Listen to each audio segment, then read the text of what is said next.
Hello नमस्कार. राज्यसेवा पूर्वपरीक्षा त्याचप्रमाणे combine गट ब आणि गट क पूर्वपरीक्षा 2024च्या अनुषंगाने आपण डेली PYQ स्वरूपात आपल्या टेलिग्राम चॅनलवर जे काही प्रश्न पोस्ट करतो आहोत ते या ठिकाणी या यूट्यूब चॅनलच्या माध्यमातून त्या प्रश्नांचा सविस्तर विश्लेषण आपण बघत आहोत. ओके, सो डे 21 मधील जे काही प्रश्न आपण आपल्या टेलिग्राम चॅनलवर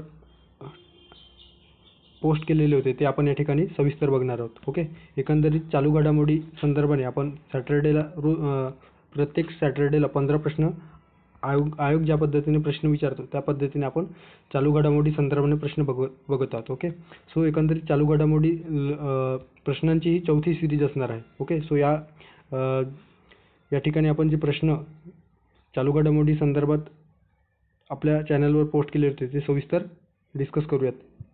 सो पहिला प्रश्न आहे, नोव्हेंबर 2023 निधन पावलेले भारतीय रिझर्व्ह बँकेचे माजी गव्हर्नर एस व्यंकटरामन हे भारताचे कितवे गव्हर्नर म्हणून कार्य केले होते, अशा पद्धतीने प्रश्न विचारलेला आहे. ओके, सो जेव्हा तुम्ही राज्यसेवा पूर्वपरीक्षा असेल, कंबाईन पूर्वपरीक्षा असेल, या पूर्वपरीक्षांच्या किंवा मुख्य परीक्षा असेल ज्यामध्ये चालू घडामोडी हा विषय विचारला जातो, तर तिथे तुम्ही जर व्यवस्थित ऑब्झर्व केलेलं असेल, त्या प्रश्नपत्रिकांचं विश्लेषण केलेलं असेल, तर तुमच्या लक्षात येईल की निधन वार्ता, त्यानंतर एखादी व्यक्ती नियुक्ती झालेली असेल त्या संदर्भाने, पुरस्कार असतील, क्रीडा जगत असेल, त्यानंतर वेगवेगळे जे कॉन्फरन्स आंतरराष्ट्रीय स्तरावर झालेले असतील किंवा राज्य स्तरावर राष्ट्रीय स्तरावर झालेले असतील त्या संदर्भाने प्रश्न विचारतो.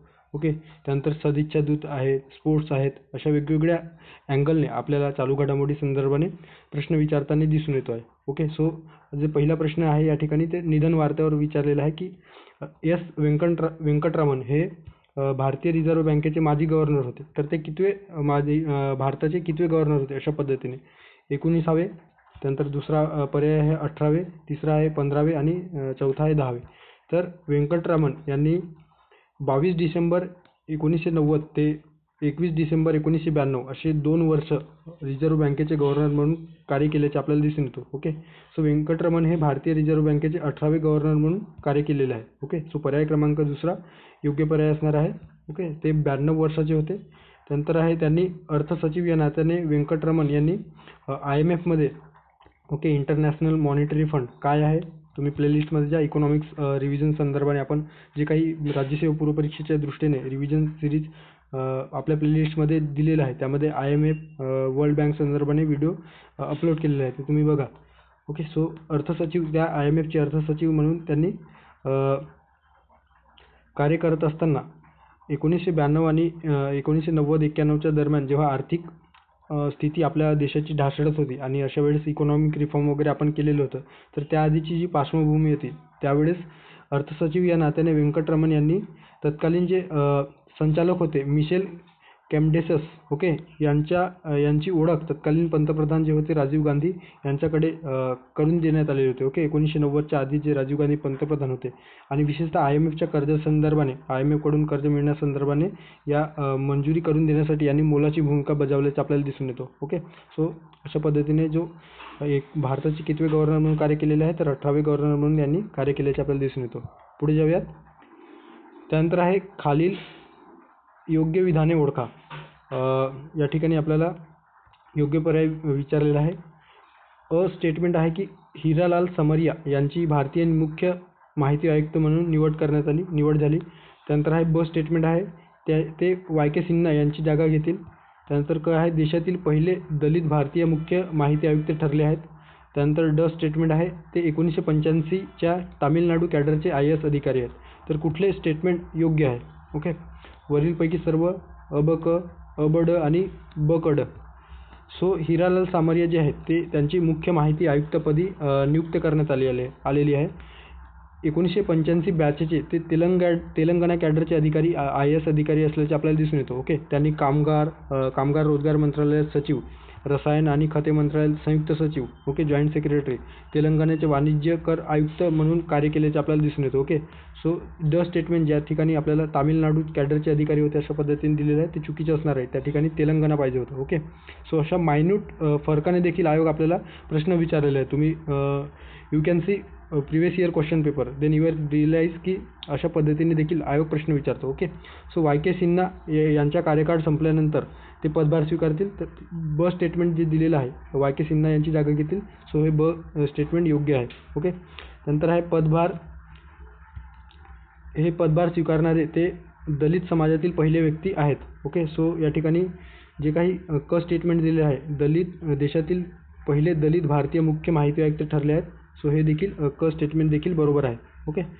सो त्यानंतर त्यांच्यासोबत म्हणजे जे काही मुख्य माहिती आयुक्त आहेत त्याच्यासोबत 2 इतर माहिती आयुक्तांना देखील शपथ देण्यात आली. त्यामध्ये आनंदी रामलिंगन आणि विनोद कुमार तिवारी अशा 3 एक मुख्य माहिती आयुक्तासह 2 माहिती आयुक्तांना राष्ट्रपतींद्वारे शपथ देण्यात आलेली आहे. ओके. सो मुख्य माहिती आयुक्तांना शपथ देण्याचे कार्य कोण करीत असतात, तर राष्ट्रपती करीत असतात. हे देखील तुम्ही लक्षात ठेवू शकता.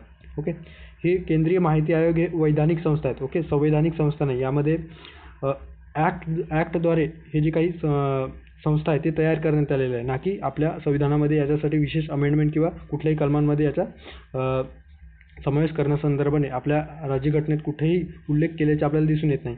त्यामुळे केवळ ॲक्ट अंतर्गत 2005चा जो काही माहिती अधिकार ॲक्ट आहे त्या अंतर्गत या केंद्रीय माहिती आयोगाची स्थापना करण्यात आलेली आहे. ओके. स्थापना कधी झालेली आहे, तर 12 ऑक्टोबर 2005 मध्ये. सो अशा पद्धतीने अ, ब आणि क हे स्टेटमेंट बरोबर आहेत. मात्र ड स्टेटमेंट जे आहे 1985 बॅचचे ते आहेत, मात्र तामिळनाडूचे नसून तेलंगणा कॅडरचे IAS अधिकारी आहेत. त्यामुळे फक्त अ, ब, क हे बरोबर असणार आहे. पर्याय क्रमांक 2 योग्य पर्याय असणार आहे. पुढे जाऊयात. पुढचा प्रश्न आहे, खालीलपैकी कोणती व्यक्ती अंतराळात जाणारी पहिली अरब महिला अंतराळवीर बनलेली आहे? कुठले जे काही पर्याय आहेत ते बरोबर आहेत. ओके. सो नर्गिस मोहम्मदी, मलाला युसुफझाई, रायना बर्नावी यापैकी नाही. कुठला जो पर्याय आहे ते बरोबर आहे. ओके. सो अंतराळात जाणारी पहिली अरब महिला कोण बनलेली आहे, तर रायना बर्नावी. ओके. रायना बर्नावी ह्या एक बायोकेमिकल रिसर्चर्स आहेत. सोबतच ते अंतराळवीर म्हणून देखील ते आपल्या कार्य करीत असतात. ओके. अंतराळवीर आणि जैववैद्यकीय संशोधक, बायोकेमिकल रिसर्चर्स. ते सौदी अरेबिया या देशाचे आहेत आणि सौदी स्पेस कमिशनने त्यांची स्पेशलिस्ट म्हणून एक्झिओम मिशन 2 साठी, ओके, हे देखील खूप महत्त्वाचं आहे, एक्झिओम मिशन 2 साठी निवडलेली पहिली सौदी महिला अंतराळवीर ठरलेली आहे. ओके. सो पहिली सौदी अरेबियातील अंतराळवीर महिला आणि एकंदरीतच अंतराळात जाणारी पहिली अरब महिला म्हणून रायना बर्नावी हे बनल्याचे आपल्याला दिसून येतं. ओके. ती अंतराळात जाणारी पहिली अरब महिला ठरलेली आहे. ओके. त्यानंतर पुढच्या प्रश्नाकडे जाऊयात. पुढचा प्रश्न आहे, झायद तलवार 2023 नावाचा युद्धाभ्यास खालीलपैकी कोणत्या 2 देशात पार पडले? ओके. झायद तलवार 2023. So Bharat Singapore, Bharat USA, Bharat Maldives की भारत UAE? तर कुठल्या 2 देशादरम्यान झायद तलवार 2023 नावाचा युद्धाभ्यास पार पडलेला आहे? ओके. युद्धाभ्यास संदर्भाने देखील आयोग प्रश्न विचारतो. कंबाईनमध्ये तुम्ही जर मागच्या वर्षीचं जर 2022चा कंबाईन बघितलं तर त्यामध्ये आपल्याला अल नासेर अशा पद्धतीने त्या ठिकाणी कोणत्या 2 देशांदरम्यान युद्ध पार पडलेलं आहे अशा पद्धतीने प्रश्न विचारण्यात आलेला आहे. ओके. सो हे जे काही झायद तलवार आहे ते भारतीय नौदल आणि संयुक्त अरब अमिराती म्हणजेच काही UAE नौदल यांच्यातील द्विपक्षीय बायलॅटरल नौदल सराव दिसून येतो. ओके. ज्याला झायद तलवार या नावाने ओळखला जातो. आणि 2023 मध्ये हे जे काही झायद तलवार आहे ते दुबई येथे पार पडल्याचे आपल्याला दिसून येतो. ओके.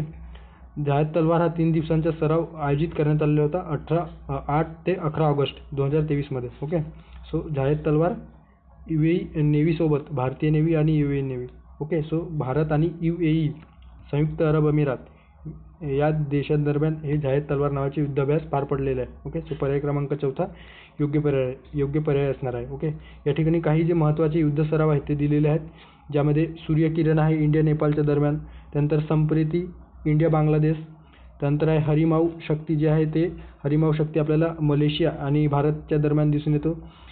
एक्वेरिन इंडिया आणि मालदीवच्या दरम्यान एक्वेरिन नावाचा युद्धाभ्यास अतिशय महत्त्वाचा आहे. कदाचित यावर आयोग प्रश्न विचारू शकतो.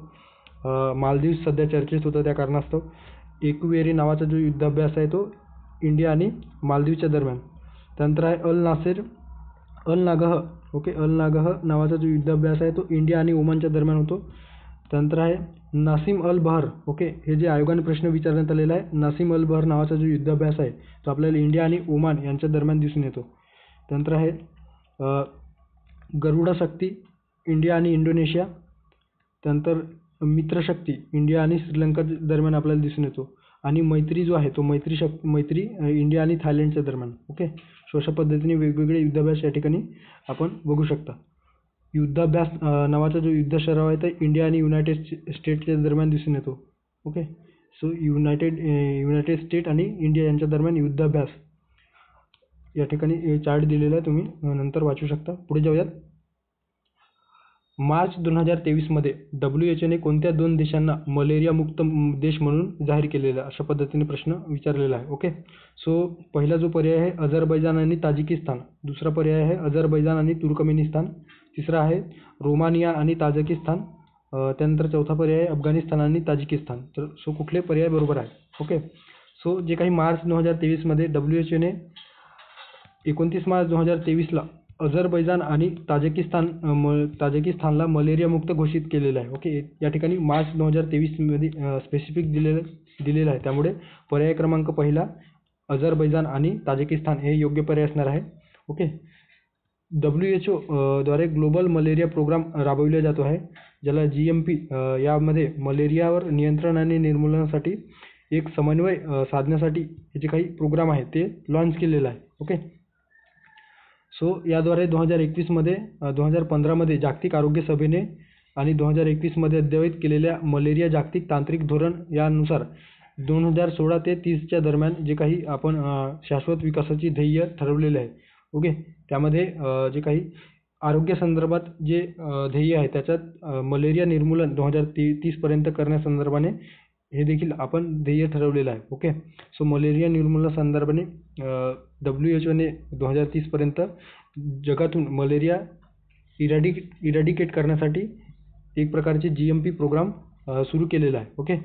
सो अलीकडे नुकताच 2024 मध्ये WHOने आणखी एका देशाला मलेरिया मुक्त म्हणून घोषित केले. हे अतिशय महत्त्वाचं आहे, कारण नुकताच 2024 मध्ये काबो वर्डेला नावाचा जो काही देश आहे, काबो वर्डेला आफ्रिकन देश आहे, या काबो वर्डेला नावाच्या देशाला मलेरिया मुक्त म्हणून 2024 मध्ये घोषित केलेलं आहे. सो काबो वर्डेला तुम्ही बघू शकता, काबो वर्डे नावाचा जो देश आहे त्याला हे अशा पद्धतीने मलेरिया मुक्त म्हणून WHOने घोषित केलेला आहे. सो मार्च संदर्भाने या ठिकाणी प्रश्नात विचारण्यात आलेलं होतं, त्यामुळे पर्याय क्रमांक पहिला जो आहे तो योग्य पर्याय असणार आहे. पुढे जाऊयात पुढच्या प्रश्नांकडे. त्यानंतर आहे भारतातील समुद्रयान मोहिमेसंदर्भाने योग्य विधाने ओळखा. आपल्याला चंद्रयान संदर्भाने प्रश्न विचारण्यात आलेला आहे आतापर्यंत. चंद्रयान मिशन 2, 3. त्यानंतर आहे आदित्य L1 मिशनवर येणाऱ्या काळात कदाचित प्रश्न विचारला जाऊ शकतो. त्यामुळे आपण जे काही सिरीज सुरू केलेली आहे, आपण जे मोस्ट एक्सपेक्टेड जे करंट अफेअरची सिरीज, ज्यामध्ये आपण अशा 15 प्रश्नांचे PYQ बघतो आहोत, किंवा PYQ in the sense MCQs जे बघतो आहोत, त्यामध्ये आपण ते सविस्तर एक जो काही मिशन्स आहेत किंवा जे काही महत्त्वाचे जे प्रोग्राम्स आहेत ते आपण त्या ठिकाणी डिस्कस करतो आहोत, जेणेकरून आपण किमान एवढे व्हिडिओ जरी आपण बघितले तर त्यावर येणारा जो प्रश्न आहे तो आपण सहजरित्या सॉल्व्ह करू शकू. सो या ठिकाणी भारतातील समुद्रयान मिशन संदर्भाने प्रश्न विचारण्यात आलेला आहे. जे स्टेटमेंट आहे त्याच्यात आपल्याला खोल समुद्रातील भारताची पहिली मानव मोहीम असणार आहे, अशा पद्धतीने या मोहिमेसंदर्भात बोलले जातो आहे. स्टेटमेंट आहे मत्स्य 6000 या पाणबुडीद्वारे ही मोहीम पार पडणार आहे. सो जे काही पाणबुडी आहे त्याचं नाव मत्स्य 6000 अशा पद्धतीने दिलेलं आहे. त्यानंतर आहे स्टेटमेंट, हे मोहीम डीप ओशन मिशनचा उपक्रम आहे आणि या मोहिमेसाठी मंत्रालय कुठला जबाबदार आहे, तर पृथ्वी विज्ञान मंत्रालयाद्वारे. सो कुठले जे काही स्टेटमेंट आहे ते बरोबर आहे. सो मत्स्य 6000 नावाचा जो काही पाणबुडी आहे ते तुम्ही या ठिकाणी बघू शकता. या पाणबुडीचा जे काही इमेज दिलेलं आहे त्यावरून आपल्याला समजतो की स्टेटमेंट जे आहे ते योग्य स्टेटमेंट असणार आहे. सो समुद्रयान मिशनचा उद्देश काय आहे, तर समुद्रात 6,000 मीटर खोलवर जाऊन त्या ठिकाणी वैज्ञानिक सेन्सर आणि उपक्रमांसह तीन मानवांना समुद्रात 6,000 मीटर पाण्याच्या खाली खोलपर्यंत नेण्यासाठी एक स्वयंचलित मानवयुक्त सबमर्सिबल विकसित केलेलं आहे. ओके, हे जे काही पाणबुडी आहे त्यामध्ये 3 मानवांसह वेगवेगळे सायंटिफिक उपक्रम आहेत ते उपक्रमे. सो त्या जे काही डिव्हाइसेस आहेत ते डिव्हाइसेस 6,000 फीट खालती गेल्याच्यानंतर पाण्याखाली त्या ठिकाणी जे काही एक्वेरियन बायोलॉजिकल लाईफ आहे ते रिसर्च करण्यासाठी अशा पद्धतीने ही मोहीम सुरू करण्यात आलेली आहे. ओके, या मोहिमेची जी काही घोषणा आहे ती 29 ऑक्टोबर 2021 या रोजी जे काही तत्कालीन अर्थ सायन्स मिनिस्ट्रीचे जे मंत्री होते त्यांनी घोषित केल्याचे दिसून येतो. समुद्रयान मोहीम आपल्याला 6,000 कोटी रुपयांचा म्हणजे डीप ओशन मिशनचा एक भाग असल्याचे दिसून येतो आहे. ओके, सो या अंतर्गत मत्स्य 6000 नावाची पाणबुडी देखील विकसित करण्यात आलेली आहे. ओके, आणि हे आपल्याला national institute of technology plus पृथ्वी विज्ञान मंत्रालय म्हणजे अर्थ सायन्स मिनिस्ट्री या 2 मंत्रालयाने हे स्वदेशी बनावटीचे जे काही पाणबुडी आहे ते विकसित केल्याचे दिसून येतो. ओके, 2020-21 ते 2025-26 अशा 5 वर्षाच्या कालावधीसाठी याचा जो काही मोहिमेचा एकंदरीत कालावधी आहे तो या ठिकाणी दिलेला आहे. आणि मंत्रालय कुठले मंत्रालय जबाबदार आहे तर पृथ्वी आणि विज्ञान मंत्रालय. सो जे काही 4ही स्टेटमेंट या ठिकाणी दिलेले आहे ते वरीलपैकी सर्व हे योग्य पर्याय असणार आहे. पर्याय क्रमांक 2. ओके, त्यानंतर पुढच्या प्रश्नाकडे जाऊयात. आता भारतातील पहिली AI आधारित रोबोट शिक्षिका केरळ या राज्याने विकसित केलेली आहे. त्या रोबोट शिक्षिकेला डॅश डॅश या पद्धतीने नाव दिले गेलेलं आहे. सो अशा पद्धतीने आयोग प्रश्न विचारतो. ओके, जे टेक्नॉलॉजी डेव्हलपमेंट झालेले असेल किंवा विशेषतः AI संदर्भात जे डेव्हलपमेंट होत असेल त्यावर आयोग प्रश्न विचारतो. रोबोट संदर्भाने आपण बघितलेलं आहे की पहिला जो रोबोट होता जे मानव रोबोट संदर्भाने जे विकसित केलेलं होतं त्यामध्ये त्या संदर्भाने आयोगाने प्रश्न विचारलेला आहे. सो भारतातील पहिली जी काही AI आधारित आर्टिफिशियल इंटेलिजन्स आधारित जी रोबोट शिक्षिका आहे ते केरळ राज्याने विकसित केलेलं आहे. तर त्या रोबोट शिक्षिकेला काय नाव दिलेलं आहे अशा पद्धतीने प्रश्न विचारण्यात आलेला आहे. ओके, सो भारतातील जी काही पहिली AI generated school teacher robot जी आहे तिला आयरिसचे अनावरण मॅकार लॅब्स एज्युटेकने केरळच्या एका शाळेत केल्याचे आपल्याला दिसून येतो. ओके, सो आयरिस या अशा पद्धतीने हे जे नाव आहे ते या रोबोट शिक्षिकेला दिलेलं आहे. त्यामुळे पर्याय क्रमांक पहिला जे आहे ते योग्य पर्याय असणार आहे. ओके, सो यामध्ये वेगवेगळे इनबिल्ट व्हॉइस असिस्टंट सोबतच जे काही अत्याधुनिक रोबोटिक्स आणि जेनरेटिव्ह AI टेक्नॉलॉजी त्यामध्ये स्वयंचलित चिपद्वारे सेट केलेलं आहे. आणि त्याद्वारे टीचिंग स्किल एखाद्या म्हणजे शिक्षकांप्रमाणे ते जे रोबोट आहे ते विद्यार्थ्यांना शिकवणार आहे. Okay, so Kerala boast it's first AI teacher जे काही आहे ते केरळ राज्याने विकसित केल्याचे दिसून येतं. ओके, सो पर्याय क्रमांक पहिला योग्य पर्याय असणार आहे. या ठिकाणी 2 प्रश्न फ्रेम होऊ शकतात. एक तर पहिली AI आधारित रोबोट शिक्षिका कोणत्या राज्याने विकसित केली अशा पद्धतीने प्रश्न विचारला जाऊ शकतो किंवा त्याचे नाव काय आहे अशा पद्धतीने प्रश्न विचारला जाऊ शकतो. ओके, सो दोन्ही अँगलने आपण हे जे प्रश्न आहे ते त्या प्रश्नाला अप्रोच करता यायला पाहिजे. पुढच्या प्रश्नाकडे जाऊयात. त्यानंतर आहे OPEC 13 नावाचा जो गुप्तचर उपग्रह आहे तो कोणत्या देशाचा आहे अशा पद्धतीने प्रश्न विचारलेला आहे. Okay, UAE, Iran, Israel, Saudi Arabia. Okay, so 5 April 2023 रोजी इस्रायलने OPEC 13 नावाचा नवीन गुप्तहेर उपग्रह यशस्वीरित्या कक्षेत प्रस्थापित केल्याचे आपल्याला दिसून येतो. ओके, सो कुठल्या देशाचा आहे तर इस्रायल या देशाने OPEC 13 नावाचा जो काही OPEC 13 नावाचा गुप्तचर उपग्रह लॉन्च केलेला आहे. ओके, सो पर्याय क्रमांक 3 योग्य पर्याय असणार आहे. इस्रायल आणि हमास युद्ध सध्या 2023 मध्ये चर्चेत आहे. त्यामुळे हे जे प्रश्न आहे इस्रायल संदर्भाने ते देखील खूप महत्त्वाचं ठरतं आहे. एकंदरीत रशिया युक्रेन वार संदर्भाने आपण काही गोष्टी फॅक्च्युअल ते देखील आपल्याला माहिती असणे अपेक्षित आहे. ओके, सो पर्याय क्रमांक 3 योग्य पर्याय असणार आहे. त्यानंतर पुढच्या प्रश्नाकडे जाऊयात. स्पर्धा किंवा स्पोर्ट्स संदर्भाने हे प्रश्न विचारण्यात आलेला आहे. ओके, सो खेलो इंडिया विद्यापीठ स्पर्धा 2023 संदर्भाने एकंदरीत हे 2023 स्पर्धा नसून 2022 आहे. ओके, 2023 सध्या 2024 मध्ये आयोजित करण्यात येणार आहे. ओके, सो खेलो इंडिया विद्यापीठ स्पर्धा 2022 संदर्भात योग्य विधान ओळखा. ही स्पर्धा मध्य प्रदेशात पार पडली. त्यानंतर आहे या स्पर्धेचे जे काही शुभंकर आहे ते जितू नावाचा बारासिंगा हरिण होतं काय. त्यानंतर क स्टेटमेंट आहे, ह्यात रोईंग नावाचा जो क्रीडा प्रकार आहे तो पहिल्यांदा समावेश करण्यात आला आणि या स्पर्धेची ही दुसरी आवृत्ती होती. तर या संदर्भाने कुठले विधान योग्य आहे. ओके. सो खेलो इंडिया विद्यापीठ स्पर्धा जी आहे ती 2022मध्ये 2022ची जी खेलो इंडिया स्पर्धा आहे ती आपल्याला UP या राज्यामध्ये उत्तर प्रदेश या राज्यात झाल्याचे दिसून येतो. ओके. खेलो इंडिया जी स्पर्धा आहे, खेलो इंडिया स्पर्धा आपल्याला मध्य प्रदेशमध्ये झाल्याचे दिसून येतो. मात्र विद्यापीठ स्पर्धा जी आहे ती आपल्याला उत्तर प्रदेश या राज्यात झाल्याचे दिसून येतो. ओके. या खेळाचे जे काही शुभंकर होते ते शुभंकराचे नाव जितू अशा पद्धतीने ठेवण्यात आलेले होते, जे उत्तर प्रदेशच्या राज्य प्राणी दलदल हरिण ज्याला बारासिंगा या नावाने संबोधले जातो. सो या जितू नावाचा जो काही बारासिंगा हरिण आहे तो या विद्यापीठ स्पर्धेचा खेलो इंडिया विद्यापीठ स्पर्धा 2022चा शुभंकर होते. ओके. सो ब स्टेटमेंट योग्य असणार आहे. अ स्टेटमेंट चुकीचे असणार आहे, कारण UP या राज्यात झालेला आहे आणि खेलो इंडिया युवा स्पर्धे जी काही युनिव्हर्सिटी गेम आहे तिची ही तिसरी आवृत्ती होती, जी ड स्टेटमेंटमध्ये दुसरी दिलेली आहे. त्यामुळे ड स्टेटमेंट देखील आपण चुकीचं आहे असं म्हणू शकतो. ओके.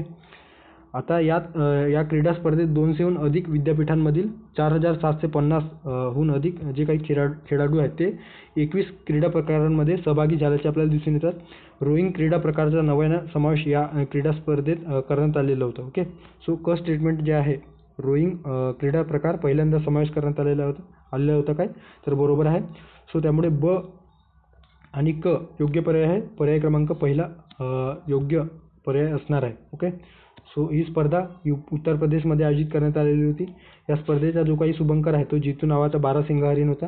यात रोईंग क्रीडा प्रकार हे जे काही क्रीडा प्रकार आहे ते पहिल्यांदा समावेश करण्यात आलेलं होतं. बरोबर आहे. आणि या स्पर्धेची ही एकंदरीत तिसरी आवृत्ती होती. ओके.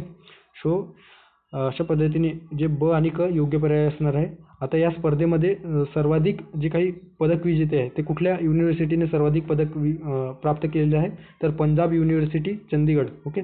चंदीगडमधील पंजाब युनिव्हर्सिटी आहे त्यांनी एकूण 69 पदक प्राप्त केलेले आहे, ज्यामध्ये 26 गोल्ड, त्यानंतर 17 सिल्वर आणि 26 ब्रॉन्झ. ओके. एकंदरीत 69 पदके, सुवर्ण 26, त्यानंतर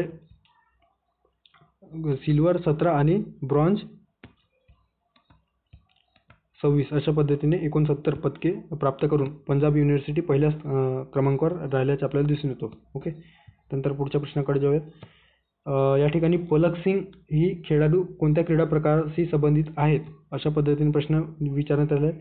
पलक सिंग किंवा पलक गुल्ल्या देखील त्यांना म्हटलं जातं. सो बॅडमिंटन, टेबल टेनिस, नेमबाजी आणि हॉकी. ओके. सो जे काही आशियाई क्रीडा स्पर्धा 2023मध्ये आयोजित करण्यात आलेली होती, त्यामध्ये पलक गुलिया आणि ईशा सिंग. ओके. पलक गुलिया किंवा पलक सिंग आणि ईशा सिंग या दोन्ही जे काही किशोरवयीन खेळाडू आहेत त्यांनी नेमबाजी या स्पर्धेत आशियाई क्रीडा स्पर्धेसाठी भारतासाठी 10 मीटर एअर पिस्तूल प्रकारात सुवर्ण आणि रौप्य पदक जिंकल्याचे आपल्याला दिसून येतं. ओके. जे काही पलक गुलिया आहेत यांनी 17 वर्षीय पलक गुलिया यांनी सुवर्ण पदक, तर ईशा सिंग यांनी रौप्य पदक जिंकून यात पदके भारतासाठी जिंकून आणल्याचे दिसून येतो. ओके. सो यांचा जो काही क्रीडा प्रकार आहे तो नेमबाजी आहे. ओके. सो पर्याय क्रमांक तिसरा योग्य पर्याय असणार आहे. पुढे जाऊयात. त्यानंतर आहे साहित्य अकादमी पुरस्कार 2023 संदर्भाने योग्य विधान ओळखा अशा पद्धतीने प्रश्न या ठिकाणी दिलेला आहे.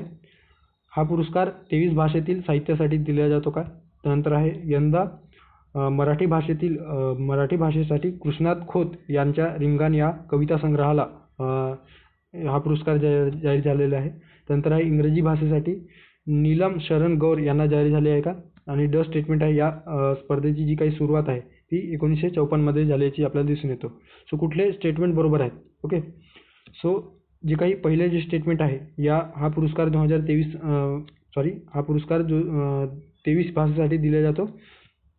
सो हे जे स्टेटमेंट आहे ते चुकीचे असणार आहे, कारण हे जे पुरस्कार आहे ते आपल्याला आपल्या देशातील 22 जे काही घटनेमध्ये जे 22 भाषा नमूद केलेल्या आहेत आणि राजस्थानी प्लस इंग्रजी. ओके. राजस्थानी प्लस इंग्लिश या असे 2 असे एकूण 24 भाषेसाठी हा पुरस्कार दिला जातो. ओके, साहित्य अकादमी पुरस्कार 24 भाषेसाठी दिला जातो. त्यामुळे अ स्टेटमेंट जे आहे ते चुकीचे असणार आहे. ओके, सो अ स्टेटमेंट चुकीचे असल्यामुळे पर्याय क्रमांक पहिला आणि चौथा एलिमिनेट होतो.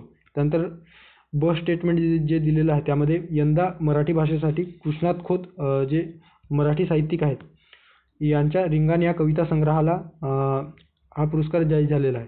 ओके, सो हे जे स्टेटमेंट जे आहे ते अर्धवट बरोबर आहे. मात्र जे काही रिंगाण ही पुस्तक आहे किंवा जे काही लेखन आहे ते आपल्याला कादंबरी दिसून येतो, ना की ते कविता संग्रह. ओके, सो कृष्णात खोत यांच्या रिंगाण या कादंबरीला मराठी भाषेच्या 2023 साठीचा साहित्य अकादमी पुरस्कार जाहीर झाल्याचे आपल्याला दिसून येतो. त्यामुळे ब स्टेटमेंट देखील चुकीचे असणार आहे. ओके, कारण ते कविता संग्रह नसून ते कादंबरी आहे. ओके, त्यामुळे ब देखील चुकीचं असणार आहे. सो आपल्याकडे पर्याय क्रमांक तिसरा योग्य पर्याय आपल्याकडे उरलेला आहे. ओके, सो अशा पद्धतीने आपण साहित्य अकादमी संदर्भाने या ठिकाणी बघितलेलं आहे. सोबतच नागपूरचे जे काही विनोद असुदानी नावाचे जे साहित्यिक आहे त्यांना हतू पकीट जाई, ओके, पकीट जाई अशा पद्धतीने जे काही सिंधी गझल म्हणजे सिंधी भाषेतील गझल त्यांनी लिहिलेला आहे आणि त्यांना साहित्य अकादमी पुरस्कार प्राप्त झालेला आहे. ओके, सिंधी भाषेसाठी. सो हे देखील तुम्ही लक्षात ठेवू शकता. जे काही साहित्य अकादमीचे जे अध्यक्ष आहेत माधव कौशिक यांच्या अध्यक्षतेखाली जे काही कार्यकारी मंडळ आहे त्यांनी 24 भाषेसाठी साहित्य अकादमी पुरस्कार जाहीर केलेला आहे. ओके, आता कृष्णात खोत यांच्या संदर्भात जे लेखन कौशल्य आहे किंवा लेखन साहित्य आहे ते देखील आपल्याला थोडक्यात माहिती असणे अपेक्षित आहे. गावठाण नावाचा जो काही कादंबरी आहे ते 2005 मध्ये त्यांनी लिहिलेलं आहे. नंतर आहे रौंदाळा 2008 मध्ये. नंतर आहे झड झिंबड नावाची जी काही कादंबरी आहे लेखन साहित्य आहे ते आपल्याला 2012 मध्ये लिहिल्याचे दिसून येतो. धूळ माती 2014 मध्ये आणि रिंगाण 2018 मध्ये. ओके, सो अशा पद्धतीने हे जे काही साहित्य आहे ते या ठिकाणी श्री कृष्णात खोत यांनी लिहिल्याचे दिसून येतो. ओके, त्यांच्या नांगरल्या विण भुई नावाचे जे काही ललित व्यक्तिचित्रण प्रकाशित झाल्याचे आपल्याला दिसून येतो. ओके, सो नांगरल्या विण भुई नावाचे देखील व्यक्तिचित्रण त्यांनी लिहिल्याचे दिसून येतो. ओके, इंग्रजी भाषेतील जे काही नीलम शरण गौर आहे यांना इंग्रजी भाषेतील साहित्य अकादमी पुरस्कार प्राप्त झालेला आहे. त्यांची कादंबरी आहे requiem in raga Janaki. Okay, so requiem in raga Janaki या पुस्तकासाठी कादंबरीसाठी नीलम शरण गौर यांना इंग्रजी भाषेतील पुरस्कार जाहीर झाल्याचे आपल्याला दिसून येतो. ओके, सो ड स्टेटमेंट या ठिकाणी दिलेलं आहे. 1954 मध्ये या पुरस्काराची सुरुवात झालेली आहे का, तर चुकीचं आहे. या पुरस्काराची सुरुवात 1955 मध्ये झालेली आहे आणि मात्र या पुरस्काराची स्थापना 1954 मध्ये झालेली आहे. ओके, स्थापना 1954 मध्ये आणि पुरस्काराला सुरुवात 1955 मध्ये झाल्याचे आपल्याला दिसून येतो. ओके, सो पर्याय क्रमांक तिसरा फक्त क बरोबर असणार आहे, बाकी सर्व चूक. त्यानंतर पुढच्या प्रश्नात आपल्याला जे काही 96 ऑस्कर पुरस्कार आहे जे 2024 मध्ये पार पडलेले आहे त्या संदर्भाने प्रश्न विचारण्यात आलेला आहे. 2024 पार पडलेल्या 96व्या ऑस्कर पुरस्कारामध्ये कोणत्या चित्रपटाला सर्वोत्कृष्ट चित्रपट पुरस्कार मिळालेला आहे अशा पद्धतीने प्रश्न विचारलेला आहे. पर्याय क्रमांक पहिला यामध्ये everything everywhere all at once. त्यानंतर दुसरा पर्याय ओपनहायमर. त्यानंतर तिसरा आहे द फॅबलमॅन्स आणि चौथा आहे 2018 एव्हरीवन इज हिरो.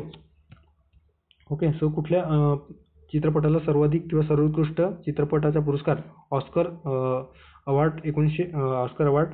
2024 मध्ये मिळालेला आहे. ओके, सो क्रिस्टोफर नोलन यांनी डायरेक्शन केलेले किंवा दिग्दर्शित केलेले ओपनहायमर या चित्रपटाला सर्वोत्कृष्ट म्हणजे सर्वाधिक 7 पुरस्कार प्राप्त झालेले आहे, ज्यामध्ये सर्वोत्कृष्ट चित्रपट, सर्वोत्कृष्ट दिग्दर्शक, सर्वोत्कृष्ट अभिनेता आणि बाकी इतर अनेक पुरस्कार त्या ओपनहायमरला प्राप्त झाल्याचे दिसून येतो. ओके, सो या ठिकाणी विनर लिस्ट दिलेली आहे ज्यामध्ये बेस्ट पिक्चर म्हणजे सर्वोत्कृष्ट चित्रपट जे आहे ते ओपनहायमर. ओके, जे आपल्याला या ठिकाणी प्रश्नात विचारण्यात आलेला आहे. पर्याय क्रमांक दुसरा योग्य पर्याय असणार आहे.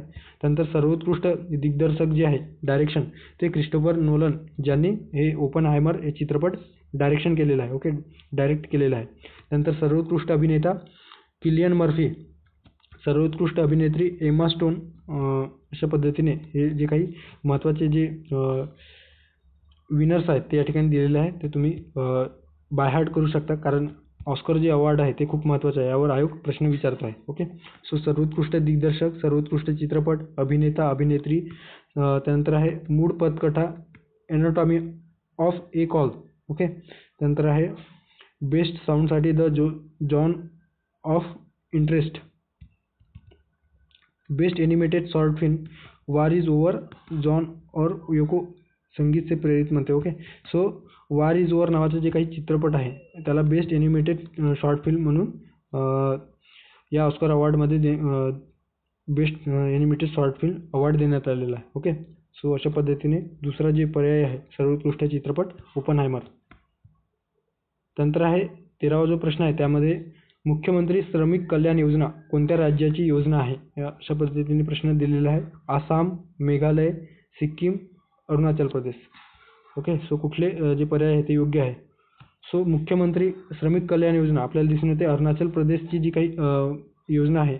ओके. अरुणाचल प्रदेश या राज्याची योजना मुख्यमंत्री श्रमिक कल्याण योजना 18 सप्टेंबर 2023ला ही योजना मुख्यमंत्रीचे जे काही मुख्यमंत्री आहेत पेमा खांडू यांनी लॉन्च केलेली आहे. ओके. विशेषतः जे काही श्रमिक आहेत, कामगार आहेत, त्या कामगारांच्या कल्याणासंदर्भात हे योजना सुरू करण्यात आलेली आहे. यामध्ये जे काही विविध योजना होतात त्या योजनांचा एक अमरेला स्कीम म्हणून ही मुख्यमंत्री श्रमिक कल्याण योजना सुरू करण्यात आलेली आहे, ज्यामध्ये श्रमिक जे काही कुटुंब आहेत त्या श्रमिक कुटुंबातील जे काही महिला आहेत त्यांना मातृत्व लाभ जी योजना, या योजनेअंतर्गत जे आधी मातृत्व लाभ जे काही अनुदान किंवा प्रोत्साहन योजना मिळायचे. ओके. सो जे काही 1,000 रुपये त्यांना मातृत्व लाभ बढोतरी योजना म्हणून मिळायचे ते आता त्यामध्ये वाढ करून 6,000 रुपये करण्यात आलेले. सो अशा पद्धतीने वेगवेगळे कामगारांसंदर्भात एक अमरेला स्कीम म्हणून ही योजना त्या राज्याने लॉन्च केलेली आहे. ओके. सो मुख्यमंत्री श्रमिक कल्याण योजना लक्षात ठेवा अरुणाचल प्रदेश. त्यानंतर आहे मर्सर या संस्थेने जाहीर केलेल्या जगातील सर्वाधिक महागडे शहर 2023 या अहवालात खालीलपैकी कोणते शहर हे जगातील सर्वात महागडे शहर ठरलेले आहे? हवाना, हाँगकाँग, न्यूयॉर्क आणि सिंगापूर. सो 5 खंडातील 227 शहरांचा समावेश असलेल्या सर्वेक्षणानुसार ज्यामध्ये भारतातील सर्वाधिक महागडे शहर मुंबई हे ठरलेलं आहे. ओके. मर्सरने एकूण 5 खंडातील 227 शहरांचा जगातील महागडे शहर अशा पद्धतीने अहवाल 2023मध्ये प्रसिद्ध केलेले होते. ओके. ज्यामध्ये भारतातील सर्वात महागडे शहर म्हणून मुंबई ठरलेलं आहे, तर जागतिक स्तरावर सर्वाधिक महागडे शहर म्हणून हाँगकाँग हे ठिकाण, चीनमधील हाँगकाँग हे शहर ठरलेलं आहे. ओके. सो पर्याय क्रमांक 2 योग्य पर्याय असणार आहे. जागतिक क्रमवारीत मुंबईचा जो स्थान आहे तो 147 आहे. ओके. सो हे देखील लक्षात ठेवू शकता. 147 स्थानी आहे आणि भारतातील सर्वाधिक महागडे शहर मुंबई हे ठिकाण ठरल्याचे आपल्याला दिसून येतो. ओके. मर्सरच्या कॉस्ट ऑफ लिव्हिंग सर्वेक्षणामध्ये घरे, त्यानंतर आहे वाहतूक, अन्न, कपडे, घरगुती वस्तू आणि करमणुकीसह प्रत्येक ठिकाणी 200 पेक्षा जास्त वस्तूंचा मूल्य विचारात घेऊन कॉस्ट ऑफ लिव्हिंग सर्वेक्षण पब्लिश केलं जातं. ओके. सो मर्सर या संस्थेद्वारे हे पब्लिश केले जातो आहे. सो हाँगकाँग हे जागतिक स्तरावर सर्वाधिक महागडे शहर ठरलेलं आहे. पर्याय क्रमांक 2 योग्य पर्याय असणार आहे. पुढे जाऊयात. आता या ठिकाणी या लेक्चरमधला शेवटचा प्रश्न असणार आहे. केंद्र सरकारच्या स्वच्छ साथी या उपक्रमाची सदिच्छा दूत म्हणजे अँबॅसिडर कोण ठरलेलं आहे? ओके.